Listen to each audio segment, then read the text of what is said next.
Hello बच्चों, good evening सभी को। तो क्या हाल चाल है सभी के? उम्मीद करते हैं बढ़िया ही होगे।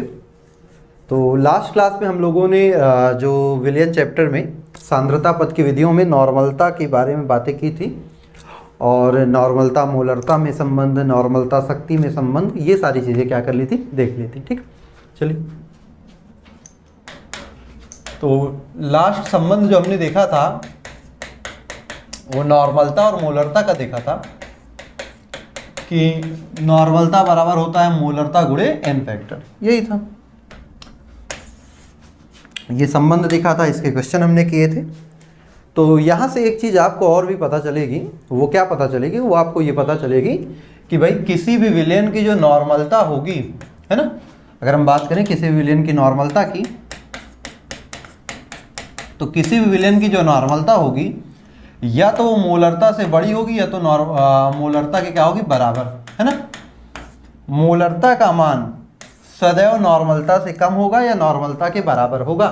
कभी भी नॉर्मलता से ज़्यादा मोलरता नहीं हो सकती, क्योंकि आप देखिए ये संबंध को, मोलरता में किसी टर्म का गुणा कर रहे हैं तब वो नॉर्मलता के बराबर हो रही है। तो दो ही चीज़ हो सकती है, या तो एन फैक्टर 1 हो, एन फैक्टर 1 होगा तो मोलरता नॉर्मलता दोनों क्या हो जाएगी, बराबर हो जाएगी। और अगर आपका एन फैक्टर 2, एन फैक्टर क्या हो, 2, तब फिर उस केस में भैया मोलरता जो है वो नॉर्मलता से छोटी होगी। एन फैक्टर कुछ भी हो भाई, एन फैक्टर कम से कम 1 तो होगा ही ना, आधा तो होगा नहीं, है ना। डायरेक्ट अगर हम किसी सब्सटेंस के लिए देखें तो हम सिंपल सी बात कहेंगे कि किसी विलेन की जो नॉर्मलता होगी वो मोलरता से क्या होती है, वो मोलरता से हमेशा ही ज़्यादा होती है। नॉर्मलता का मान मोलरता से या तो ज़्यादा होगा या तो फिर मोलरता के बराबर होगा। इतनी बात सभी को क्लियर होगी। तो हमने नॉर्मलता मोलरता सब पढ़ ली थी। आज हम लोग जो नया टॉपिक पढ़ेंगे वो पढ़ेंगे बेटा मोललता के बारे में। किसके बारे में? मोललता के बारे में। तो आज हम लोग बातें करेंगे मोललता की, मोलैलिटी की। तो मोलैलिटी की कहानी ये समझिएगा कि मोललता क्या होती है, मोलैलिटी क्या होती है, इसको आप समझिए ध्यान से। तो देखिए बेटा, मोललता की ज़रूरत क्या है, ठीक है। तो हम लोग बात करें कि मोललता की ज़रूरत क्या है, तो इसके लिए हमने आपको पहले ही बता दिया था जब हम लोग चैप्टर की शुरुआत किए थे और सांद्रता पद की विधियों को वर्गीकृत किए थे। तो मुख्यतः 2 भागों में बांटा था हमने। एक हमने कहा था कि ताप पर निर्भर होंगी और एक हमने कहा था कि ताप से स्वतंत्र होंगी। तो वे राशियाँ जो आयतन संबंधी थी वो ताप पर निर्भर थी, और वे राशियाँ जो द्रव्यमान संबंधी थी वो ताप पर निर्भर नहीं होती हैं। अब हुआ क्या, जैसे मान लीजिए हमने किसी भी विलयन को आयतन में, मान लो विलयन के आयतन में हमने बनाया और उसको किसी ठंडे प्रदेश में भेज दिया। मान लो यहाँ पे नॉर्मल टेम्परेचर 40 डिग्री का है, मान लो हमने उस पदार्थ को जम्मू भेज दिया। तो यहाँ पे हम 1 लीटर, कोई विलयन का 1 लीटर बनाकर भेजे, 1 लीटर बनाकर भेजे, और जब जम्मू गया तो वहाँ पे ताप अचानक से गिरकर 4 डिग्री 5 डिग्री हो गया। यहाँ 40 डिग्री, वहाँ ताप 4 डिग्री 5 डिग्री सेल्सियस। तो हुआ क्या, जैसे ही ताप बदलेगा विलयन का आयतन भी बदल जाएगा। अब हम यहाँ से भेजे 1 लीटर विलयन, अब वहाँ पहुँचा तो कम हो गया या ज़्यादा हो गया। तो उन्होंने कहा भैया आप तो गलत भेज दिए, हमने मंगाया इतना था, आपने भेज इतना दिया।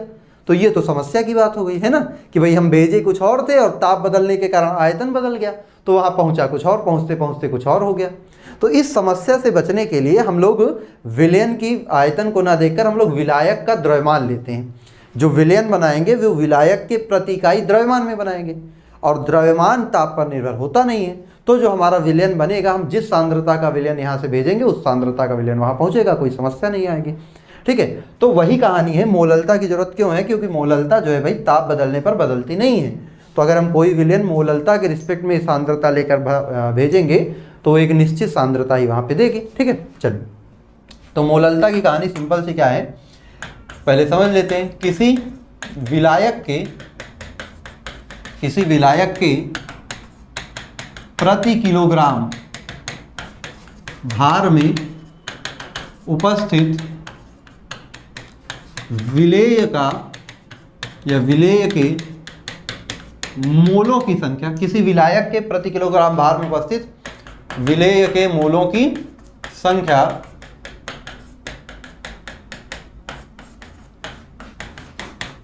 मोललता कहलाती है।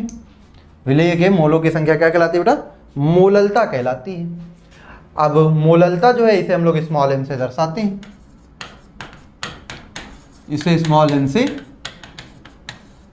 दर्शाते हैं। और आपको तो बचपन से ही पता है कि ये जो है बेटा ये ताप से स्वतंत्र होती है। क्या होती है बेटा? ये ताप से स्वतंत्र होती है, ताप पर निर्भर नहीं होती है।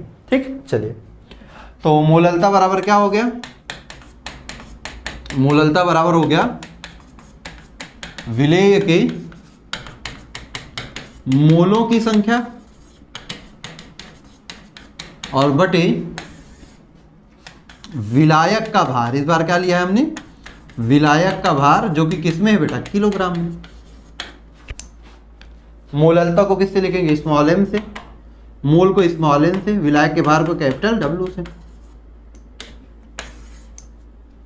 अब जो विलेय के मोल होंगे small w upon small m, तो भाई यहाँ रख सकते हैं m equal to small w upon small m। अब क्योंकि दोनों सेम हो जाता है तो इसलिए अणुभार को इस बार हम लोग m डैश से दर्शा देंगे।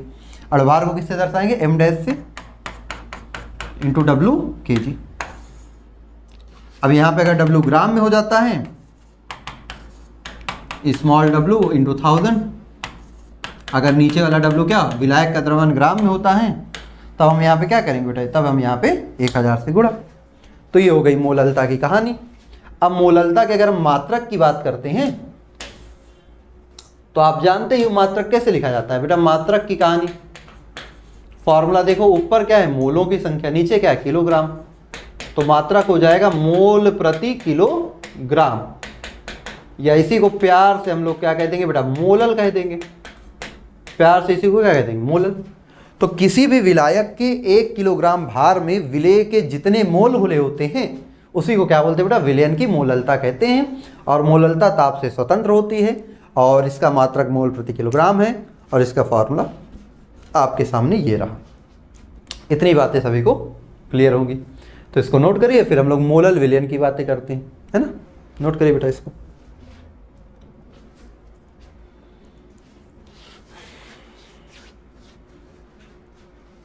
चलिए, तो ये आपने नोट कर लिया होगा। फिर हम लोग किसकी बात करें बेटा? मोलल विलयन की।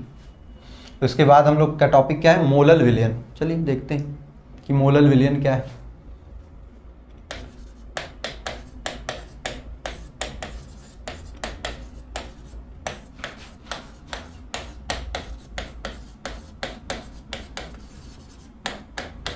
मोलल सॉल्यूशन क्या है? ठीक है, देखिए तो ऐसा विलयन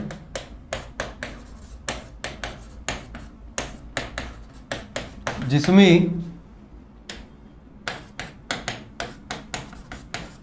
विलायक के 1 किलोग्राम भार में विलेय के 1 मोल घुले होते हैं,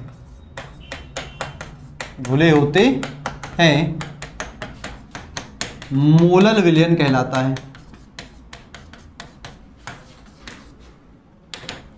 मोलल विलयन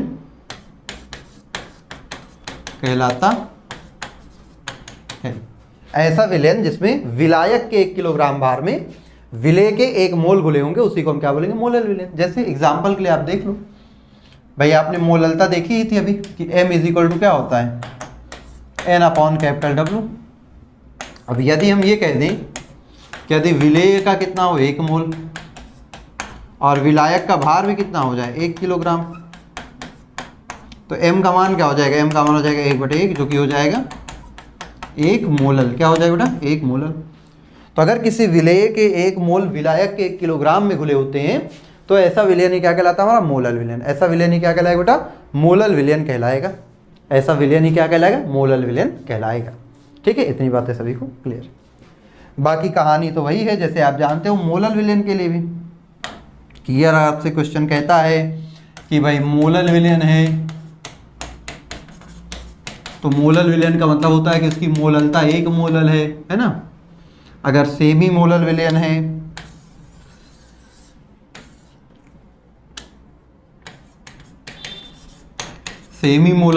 तो उसके लिए 1/2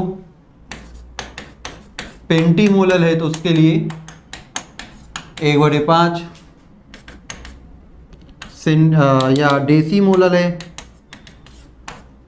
सेंटी है ना, मिली है, पेंटा है और डेका है।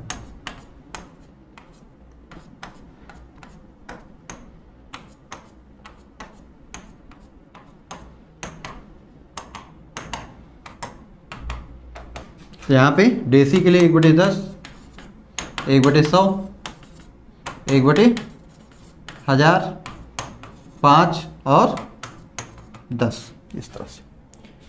ठीक है, तो वही प्रीफिक्स का मतलब ही आपको ध्यान रखना है। सेमी का मतलब आधा, डेसी का मतलब 1/10, पेंटी का मतलब 1/5, इस तरह से ये कहानियाँ चलती हैं। ठीक, तो ये तो आपकी मोललता की कहानी हो जाती है। चलिए इसको नोट करेंगे, फिर हम लोग इसके क्वेश्चन देखेंगे, है ना, बढ़िया से क्वेश्चन देखेंगे। चलिए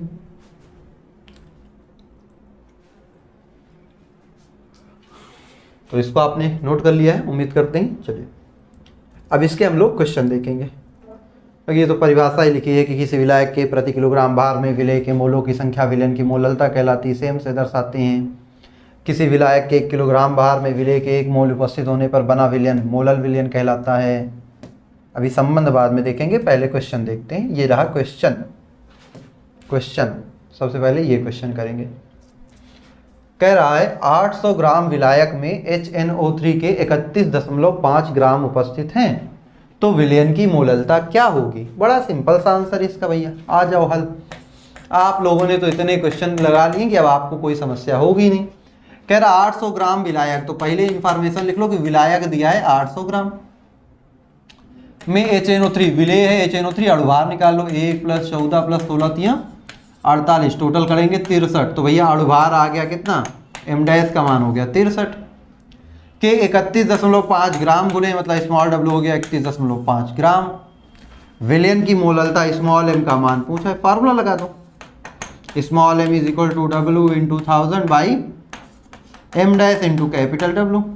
तो स्मॉल w कितना 31.5 गुणे 1000, m' कितना 63 गुणे 800, कट गया 31.5 से ये 2 बार कट जाएगा, तो कितना आ गया 2 से ये 5 बार कट जाएगा, 5/8 दशमलव 8 छंग 48, 2 8 दूनी 16, 4 8 45। इतना मोलल क्या आ जाएगा बेटा, इतना मोलल आपका आंसर आ जाएगा। बस, तो सबसे ज़रूरी चीज़ क्या है, क्वेश्चन में क्या क्या इन्फॉर्मेशन दी है पहले उसे नोट करना। क्वेश्चन में जो इन्फॉर्मेशन दी है उसे नोट कर लिया, फिर फार्मूला लिखा तो उसमें हमें दिख जाएगा किसकी क्या वैल्यू है, रख दो आपको आंसर मिल जाएगा। क्वेश्चन करना बड़ा आसान, केमिस्ट्री में क्वेश्चंस करने बहुत ही आसान होते हैं, एकदम हल्के क्वेश्चंस, है ना।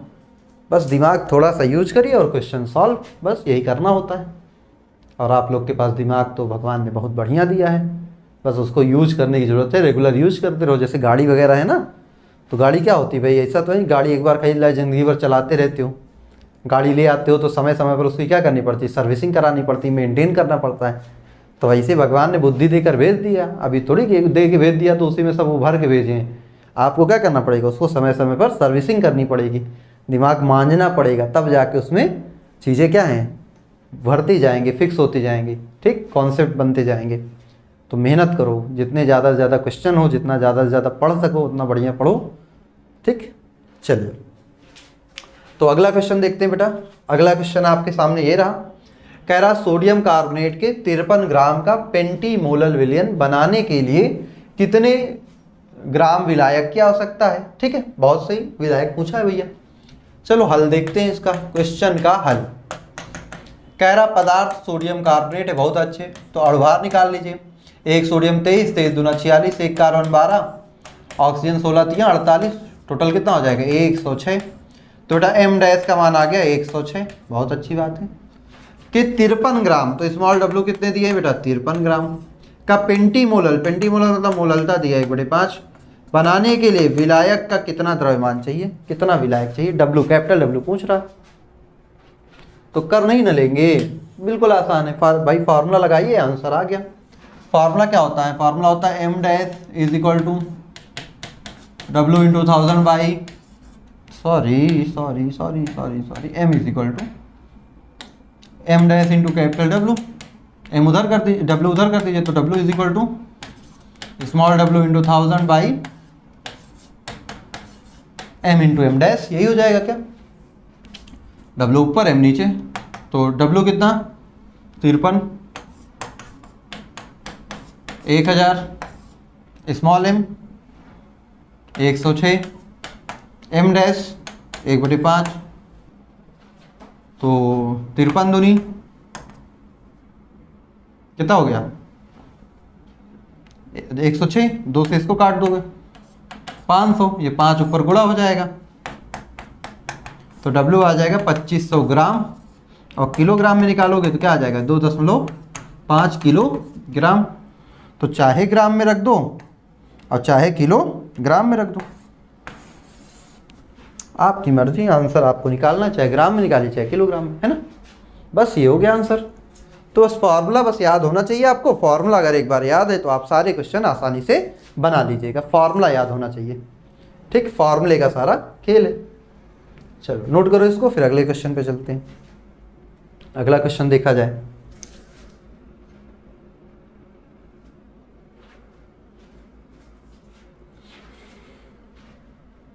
चलिए अगला क्वेश्चन देखते हैं बेटा।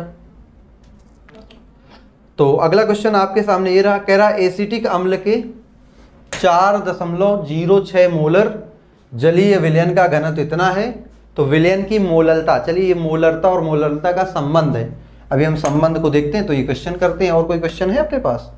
अभी तो नहीं है। चलिए पहले मोलरता मोललता का संबंध देखा जाए। अच्छा कोई और क्वेश्चन ऊपर था ना, ये था एक क्वेश्चन, ये रह गया है, इसको कर लेते हैं फिर आगे बढ़ते हैं। कह रहा है H2SO4 के विलयन की जो सांद्रता है वो कितनी है, इतने प्रतिशत W/W है, तो इस विलयन की मोललता बताइए। आइए देखते बेटा, सांद्रता कितनी है? सांद्रता है 49% W/W। इसका मतलब ये है कि भाई विलेय का जो द्रव्यमान है वो है 49 ग्राम, और जो विलयन है वो है 100 ग्राम। तो भाई विलायक कितना हो जाएगा, ये तो आपको पता ही है कि भाई विलयन में से अगर विलेय को घटा दें, विलयन में से अगर विलेय को घटा दें तो विलायक आ जाता है। विलायक भी मिल गया। पदार्थ कौन सा है? H2SO4। और बाहर निकाल लो, 2 + 32 + 16 = 64 + 98। तो बेटा एम डैश का मान भी आपको मिल गया। एम डैश कितना? 98। मोललता नहीं निकाल सकते? क्या बात करते सर, कैसे नहीं निकाल सकते? तो निकालिए ना।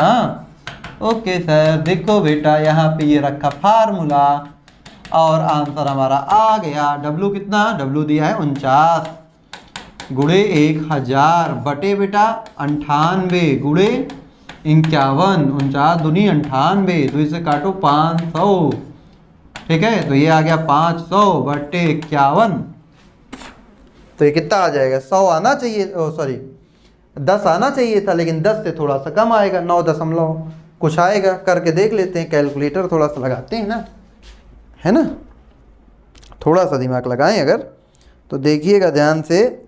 हम क्या करने जा रहे हैं, 500 को भाग देंगे 51 से, तो एग्जैक्ट वैल्यू 9.80 आएगी। कितनी आएगी? 9.80। तो भैया आ गया 9.80 मोलाल। ये देखो कहानी, समझ में आई बात? तो ये रही बात, ठीक है। चल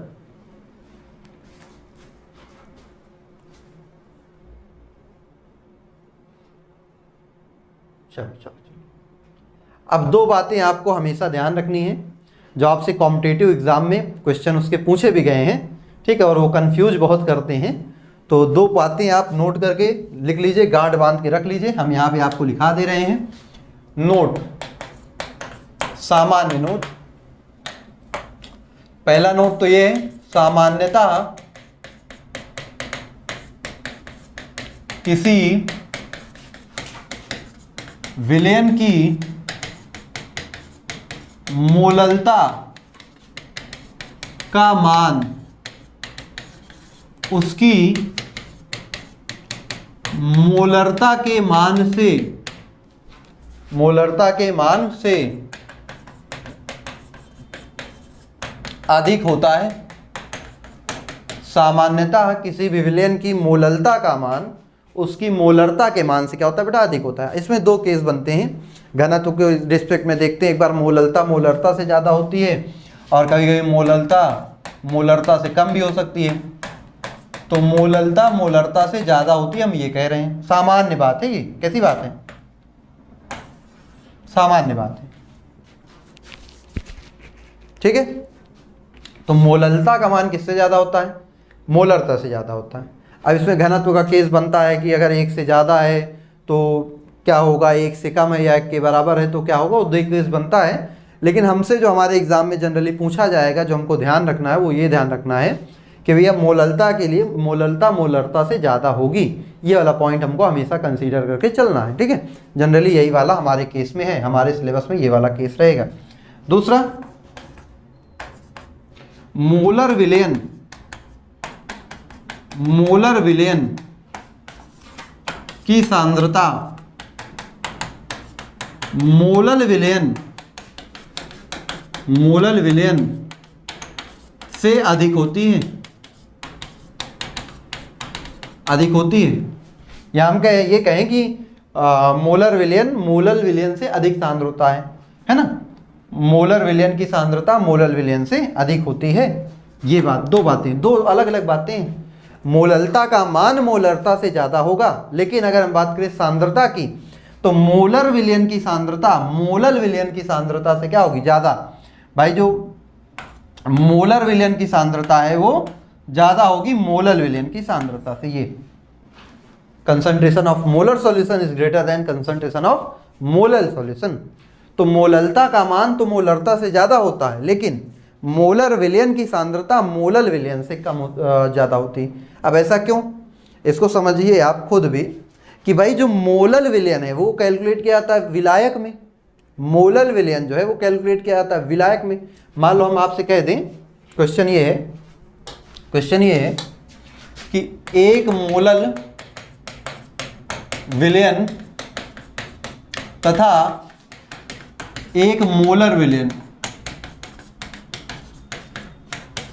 में से किसकी सांद्रता अधिक है, किसकी सांद्रता अधिक, ये क्वेश्चन है। कह रहा है एक मोलल विलयन और एक मोलर विलयन में किसकी सांद्रता अधिक। तो मोलल विलयन का अर्थ समझो। मोलल विलयन का अर्थ ये है कि भैया विलेय के एक मोल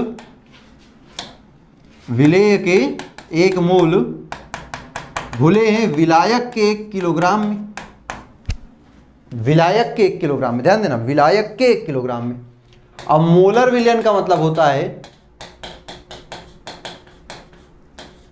विलेय के 1 मोल घुले हैं विलयन के 1 लीटर आयतन में। ये जो V है ये किसके लिए, विलयन का आयतन है। और अगर हम बात करें W की, किसकी बात करें बेटा, W की, तो अगर हम बात करें W की तो ये जो W है हमारा, ये W क्या है, ये विलायक का द्रव्यमान है। भाई ये V तो विलयन का आयतन है, लेकिन ये W क्या है, ये आपके विलायक का द्रव्यमान है। किसका द्रव्यमान है, विलायक का द्रव्यमान है। तो ये W जो है विलायक है और ये जो V है ये विलयन है। W क्या है, विलायक है, और ये जो V है ये क्या है, विलयन है। बात समझ में आ रही, W विलायक है और V क्या है, विलयन है।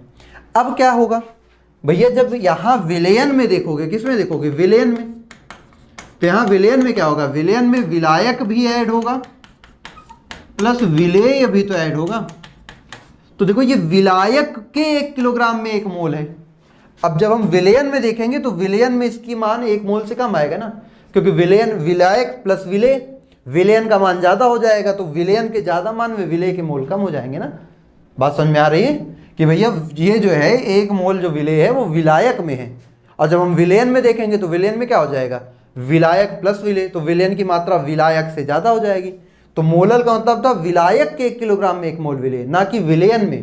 तो जब विलयन लोगे तो उसमें 1 मोल से कम मात्रा आएगी, जबकि यहाँ विलयन के 1 लीटर में 1 मोल है। तो मतलब ये जो विलयन है इसकी सांद्रता इस विलयन की सांद्रता से कम है, क्योंकि जब यहाँ विलयन के रिस्पेक्ट में देखोगे तो 1 मोल से कम आएगा, यहाँ विलयन के रिस्पेक्ट में 1 मोल ही रहेगा। बात समझ में आ रही। तो मोलर विलयन की सांद्रता मोलर विलयन से कम होती है, जबकि इसका मान मोलर विलयन से ज़्यादा होता है। समान विलयन के लिए अगर हम बात करेंगे समान विलयन के लिए मोललता मोलरता से ज़्यादा होगी, लेकिन अगर सांद्रता के रिस्पेक्ट में बात करेंगे तो मोलर विलयन ज़्यादा सांद्र होगा मोलल विलयन से। इतनी कहानी सभी को समझनी होगी, ठीक, समझ में आ गई भी होगी। चलिए अब हम लोग संबंध देखेंगे मोलरता और मोललता का। मोलरता व मोललता का संबंध, मोलरता और मोललता का क्या संबंध है? चलो भाई, तो मोलरता होती है m is equal to W upon m into capital V। तो m इंटू वी, या आप ऐसे भी कह सकते हो n upon V, n upon V. तो इसका मान क्या हो जाएगा? n के इक्वल, यही होगा। अब यहाँ पे अगर मोललता की बात करें तो मोललता क्या होगी बेटा? Small m। अभी हम मोललता को ml से लिख देते, क्या लिख देते? ml से। तो n is equal to W, तो क्या हो जाएगा? ml into W. एक मिनट,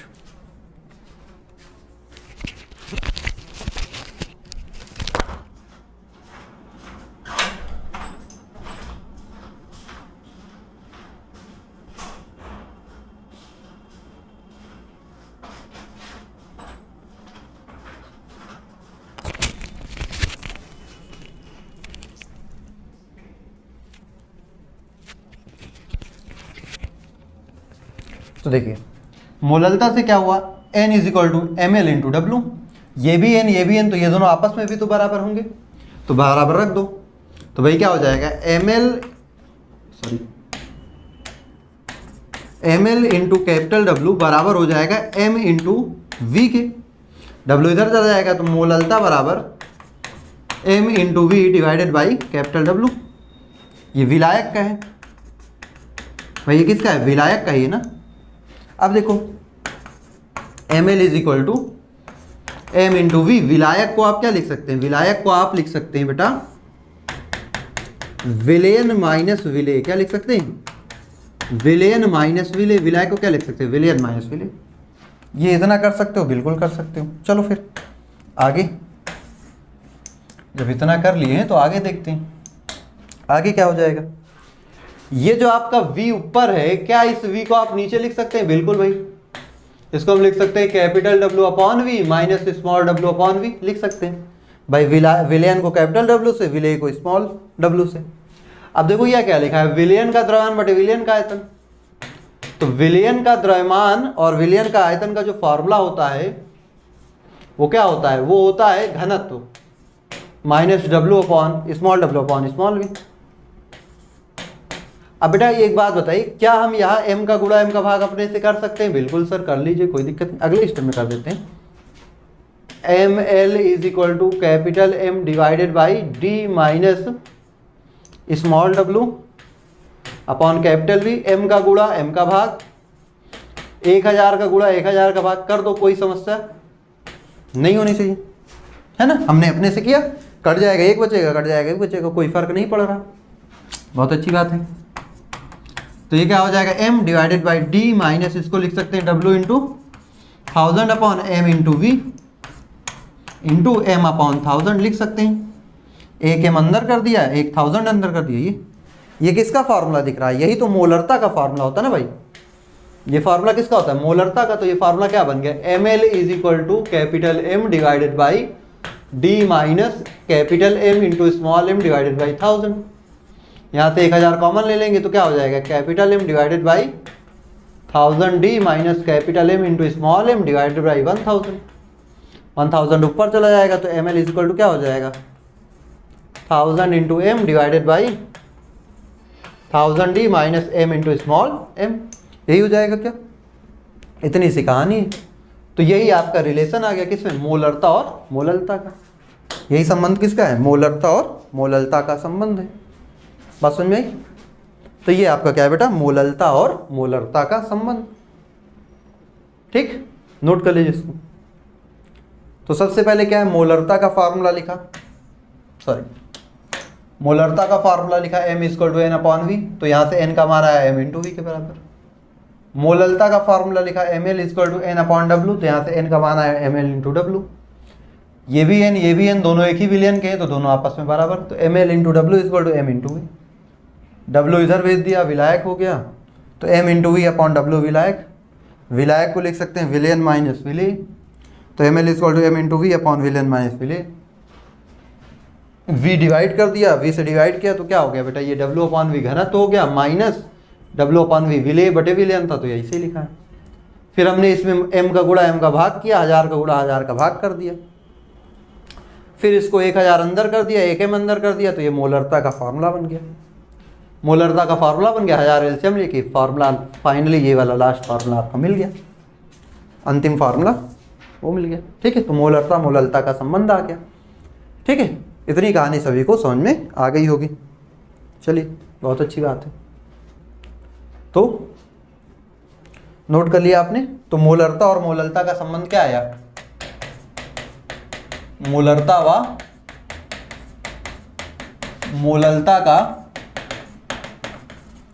संबंध क्या गया है, ml इज इक्वल टू, अब चाहे आप अपना ml मतलब मोललता का सिंबल रख लीजिए, अब आप मोललता का सिंबल रख लीजिए, कोई दिक्कत नहीं है ना। मोललता वहां जो ml से रखे थे उसको आप रख लीजिए अपना स्मॉल m,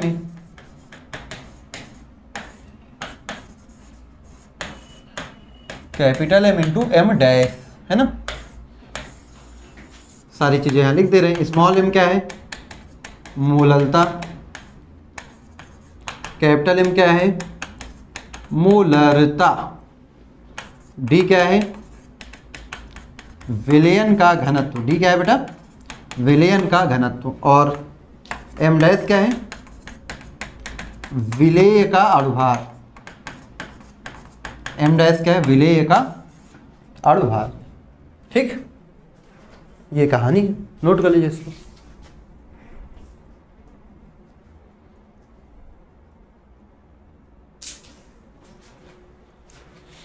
तो इसका एक क्वेश्चन था, उसको देखा जाए फिर, है ना।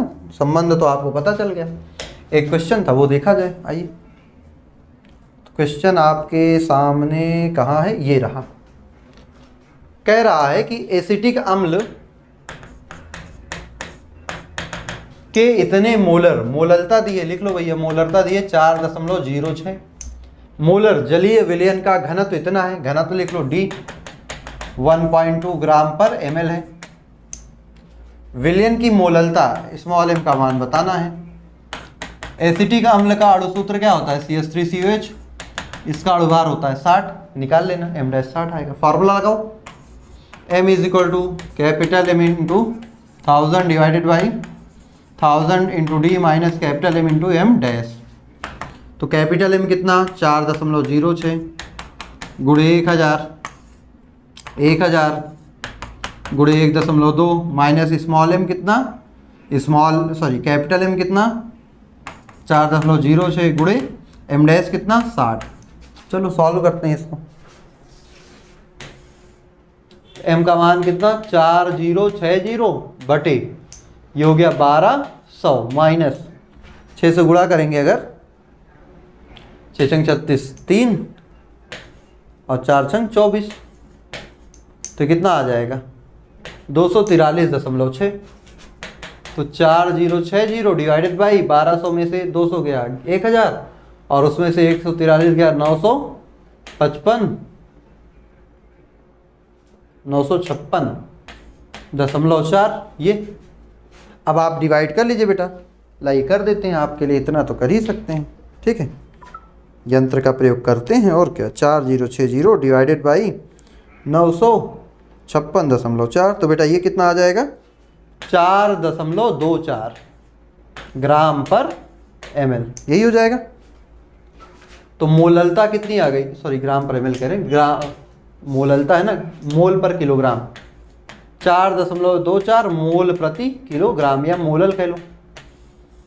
तो देखो किसी विलयन का जब घनत्व, यहाँ से आप देख सकते हो, जब घनत्व ज़्यादा हो या इक्वल हो 1 के, तब मोललता का मान हमेशा मोलरता से ज़्यादा ही होता है। तब मोललता का मान हमेशा मोलरता से ज़्यादा ही होता है। देख लो यहाँ पे, ये देखो,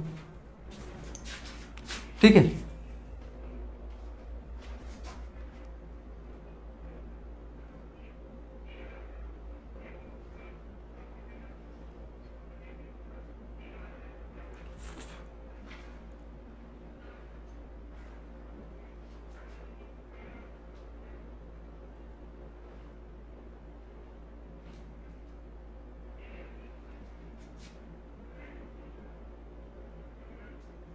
नोट कर लीजिए, फिर आगे बढ़ते हैं।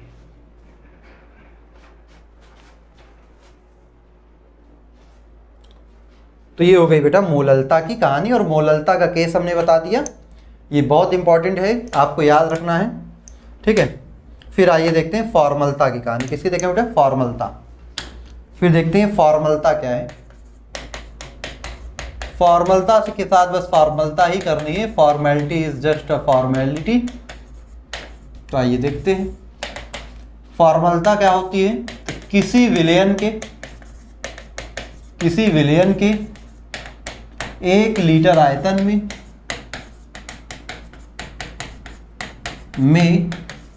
उपस्थित विलेय के ग्राम सूत्र द्रव्यमानों की संख्या, ग्राम सूत्र द्रव्यमानों की संख्या विलयन की फॉर्मलता कहलाती है। क्या कहलाती है बेटा? फॉर्मलता कहलाती है। और इसे कैपिटल एफ से दर्शाते हैं, इसे कैपिटल एफ से दर्शाते हैं। तो किसी विलयन के 1 लीटर आयतन में उपस्थित विलेय के ग्राम तुल्यांकों की संख्या, किसी विलयन के 1 लीटर आयतन में उपस्थित विलेय के ग्राम तुल्यांकों की जो संख्या होगी, उसी को हम क्या बोलते हैं बेटा? उसी को हम बोलते हैं फॉर्मलता। उसी क्या बोलते हैं? फॉर्मलता कहते हैं। तो फॉर्मलता का मान क्या होगा? अच्छा, ये विलेय के ग्राम तुल्यांकों की ग्राम सूत्र द्रव्यमानों की संख्या कैसे निकाली जाती है? विलेय के ग्राम सूत्र द्रव्यमान की संख्या कैसे निकाली जाएगी? तो वैसे ही भैया, ग्राम भार बटे ग्राम सूत्र भार, ग्राम भार बटे ग्राम सूत्र भार। ग्राम भार को W से, सूत्र भार को MF से, फॉर्मूला भार, ठीक। तो फॉर्मलता बराबर क्या हो जाएगा? विलेय के ग्राम सूत्र द्रव्यमानों की संख्या और गुणे विलयन का आयतन। ये हो गई फॉर्मलता। तो F is equal to W into 1000 by MF into capital V।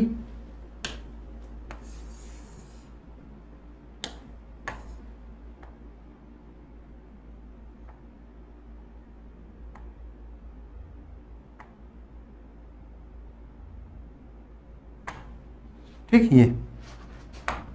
और इसका जो मात्रक होगा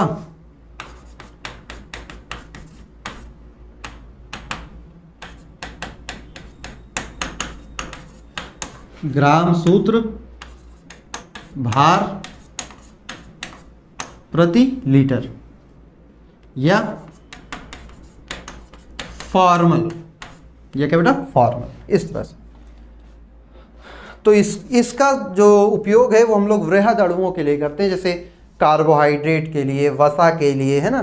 देखो, ये भी एक प्रकार की मोलर सांद्रता ही है। ये भी क्या है? एक प्रकार की मोलर सांद्रता ही है, ठीक है। जैसे हमारा मोलरता है, वैसे ही ये भी फॉर्मलता है। दोनों ही मोलर सांद्रताएं हैं। तो लेकिन ये मोलर सांद्रता का प्रयोग हम लोग वृहद अणुओं, जैसे कार्बोहाइड्रेट, बहुलक हो गया, वसा हो गया, प्रोटीन हो गया, इन सब की सांद्रता ज्ञात करने के लिए करते हैं। क्योंकि ये सब होते क्या है? ये सब विलयन में जाने के बाद संगुणित या वियोजित हो जाते हैं। ये सब अणु जो हैं, ये विलयन में संगुणन या वियोजन दर्शाते हैं। तो इन सब अणुओं के लिए जब हम मोलर सांद्रता प्रयोग करते हैं तो उसको नाम देते हैं फॉर्मलता। और बाकी हमारे सामान्य अणु जो हैं, उनके लिए हम लोग क्या यूज करते हैं? मोलरता। तो ऐसे पदार्थ जिनका विलयन में वियोजन या संगुणन हो जाए, उनकी मोलर सांद्रता क्या कहलाती है? उनकी मोलर सांद्रता कहलाती है बेटा फॉर्मलता, ठीक है।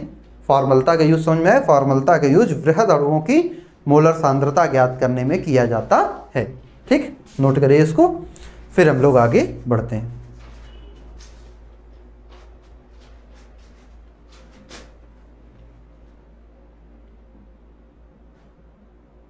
चलिए फिर आगे चला जाए बेटा।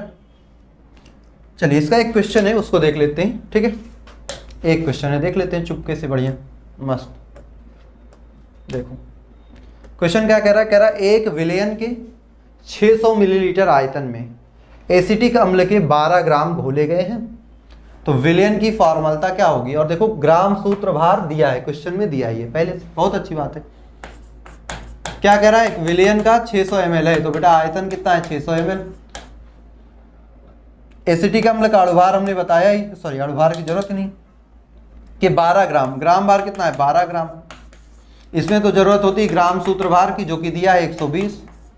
कह रहा फॉर्मूला क्या है, फॉर्मूला लगा दो, W into 1000 upon MF into V। W कितना, स्मॉल w आपका होता है बेटा 12 गुणे 1000, और MF 120 गुणे ये V कितना 600, 3 0 1 कट गया, 12 12 कट गया, 1/6। तो फॉर्मलता कितनी आ गई बेटा 1/6 फॉर्मल, या इसी को और सॉल्व कर लो, 6 छंग 36, 6 छंग 36, ये आ जाएगा फॉर्मलता का मान। तो विलयन की फॉर्मलता इतनी है, ठीक है। ये कहानी हो गई। चलिए तो ये क्वेश्चन नंबर पहला मोलरता के जैसा, ये बस यहाँ पे क्या है, यहाँ पे वहाँ अणु भार था, यहाँ सूत्र भार है, वहाँ अणु भार था, यहाँ पे सूत्र भार है। बाकी तो सारी कहानी वैसी ही है ना, कुछ अलग तो इसमें मिला ही नहीं, ये तो वैसा ही है जैसे पहले हमने देखा था, है ना। चलो फिर अगला क्या होगा, अगला हमारा होगा क्वेश्चन नंबर, नेक्स्ट क्वेश्चन देख लेते हैं। अगला क्वेश्चन कह रहा बेंजोइक अम्ल के 24.4 ग्राम को 500 ml विलयन में घोला गया है। इस विलयन की फॉर्मलता यह मानते हुए ज्ञात कीजिए कि विलयन में बेंजोइक अम्ल द्विअणु के रूप में संगुणित होता है। अब द्विअणु के रूप में संगुणित होता है, ये देने का तात्पर्य, ये देने का मतलब क्या है, ये देने का सिंपल सा मतलब है कि जो बेंजोइक अम्ल है उसके 2 अणु जुड़ गए हैं तो उसका अणुभार दुगना हो जाएगा। एक का होता है 122, 2 का हो गया 244, वो दे ही दिया। चलो बहुत अच्छी बात है। क्वेश्चन क्या कह रहा है बेंजोइक अम्ल के 24.4 ग्राम है, इनको घोला गया है 500 ml विलयन में, और सूत्र भार दिया है 244। तो फॉर्मलता बताइए, फॉर्मूला लगाइए, फॉर्मूला यही ना MF इंटू V। तो वैल्यू रख दो, स्मॉल w है 24.4 गुणे 1000, 244, 500, 10 बार कट जाएगा, 1 2 3 कट गया, क्या आ जाएगा 1/5 फॉर्मल, यही ना आएगा। ये आप कह दीजिए 0.2 फॉर्मल, ये आप कह दीजिए ये एक पेंटी फॉर्मल सॉल्यूशन है। क्या कह दीजिए कि ये भैया एक पेंटी फॉर्मल सॉल्यूशन है, ये एक पेंटी फॉर्मल सॉल्यूशन है, पेंटी फॉर्मल विलयन है। तो ये कहानी है फॉर्मलता की, ये कहानी किसकी बेटा, फॉर्मलता की। तो ये बात आपको समझ में आ गई होगी, फॉर्मलता की कहानी भी आप समझ गए होंगे, है ना। चलिए तो आज हम लोगों ने 2 सांद्रता पद की विधियां पढ़ी, 2 सांद्रता विधियां पढ़ी, एक पढ़ी मोललता, एक पढ़ी फॉर्मलता। मोलरता और मोललता में संबंध देखा हमने, है ना, और उसके अलावा फॉर्मलता, फिर हमने क्वेश्चन देखे। अब इसके बाद हमारे पास 2 सांद्रता पद की विधियां बचेंगी, मोल प्रभाज और H2O2 की आयतन शक्ति। तो मोल प्रभाज मोललता में संबंध और H2O2 की आयतन शक्ति, उन सब का क्वेश्चन और उन सब के टॉपिक्स को हम लोग कल की क्लास में डिस्कस करेंगे, नेक्स्ट क्लास में डिस्कस करेंगे, ठीक है। तो आज की क्लास बस यहीं तक रखते हैं, फिर मिलते हैं अगली क्लास में। तब तक के लिए सभी बाय बाय, गुड नाइट, फिर मिलते हैं नेक्स्ट क्लास में।